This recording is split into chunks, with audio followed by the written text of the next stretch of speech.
ආයුබෝවන් මම අද මගෙන් අහපු ප්‍රශ්නයකට පිළිතුරු දෙන්න තමයි සූදානම් වෙන්නේ. මගෙන් අහලා තිබුණ එක්තරා පුද්ගලයෙක් ඔහු යම් රථවාහන වරදක් කරලා එම රථවාහන වරදෙන් අනතුරුව පොලිස් නිලධාරීන් විසින් ඔහුට අධිකරණයේදී යම් දිනයකදී පෙනී සිටීමට අවවාද කළ බව. ඒ කියන්නේ රථවාහන වරදක් යම් පුද්ගලයෙක් විසින් සිදු කරන ලැබුවොත් එම අදාළ අධිකරණයේ එය නව පැමිණිල්ලක් ලෙස තමයි අධිකරණයේදී කැඳවනු ලබන්නේ. එම අදාළ පොලිස් බල ප්‍රදේශයේ දිනයේදී එම අදාළ පොලිසිය විසින් නව පැමිණිල්ලකසේ ගොනු කර අධිකරණයේ කැඳවීම ප්‍රථමයෙන් සිදු කරන අවස්ථාවන් වලදී අධිකරණය මගින් ඔබට සිතාසියක් එවීමේ කාලයක් නැහැ.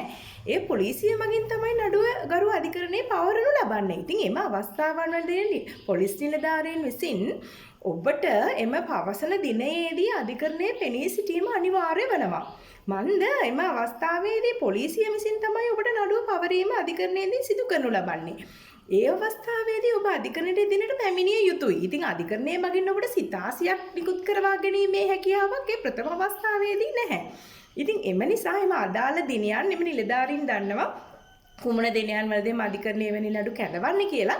ඉතින් එම අවස්ථාවන් වලදී ඔබට දැනුම් දෙන ආකාරයට එම අධිකරණයේ පෙනී සිටීම ඔබ කළ යුතුයි.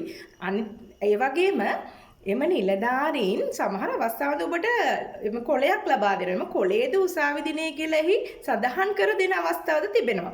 ඉතින් ඔබට නැවත සිතාසියක් නම් අධිකරණයේ මගින් එම අවස්ථාවවලදී ලැබෙන්නේ නැහැ. ඉතින් ඔබ අධිකරණයට එම නිසි දිනයේදී පෙනී සිට ඔබ අධිකරණයේ ඉදිරිපත් වීම සිදු කළ යුතුයි. එසේ නොතිවුණ අවස්ථාවන් වලදී ඔබට විවෘත වරන්ත විතත් කිරීමේ හැකියාවද පවතිනවා. ඉතින් ඒ නිසා හොඳට දැනගන්න අධිකරණයක් මගින් ඔබට පොලිසිය මගින් උසාවි දිනයක් දැනුම් දෙන්නේ නම් ඒ ප්‍රථම අවස්ථාවේදී දැනුම් දෙන දිනේදී ඔබ අධිකරණයේ පෙනී සිටීම අනිවාර්ය වෙනවා. මන්දයක් අධිකරණය මගින් සිතාසියක් එවීමේ හැකියාවක් එම කෙටි කාලයේදී නෑ. එම ආසන්නම උසාවි දිනේදී තමයි ඔබට නඩුවේ ඒ දිනේ ලබා දෙන්නේ නිලධාරීන් විසින්.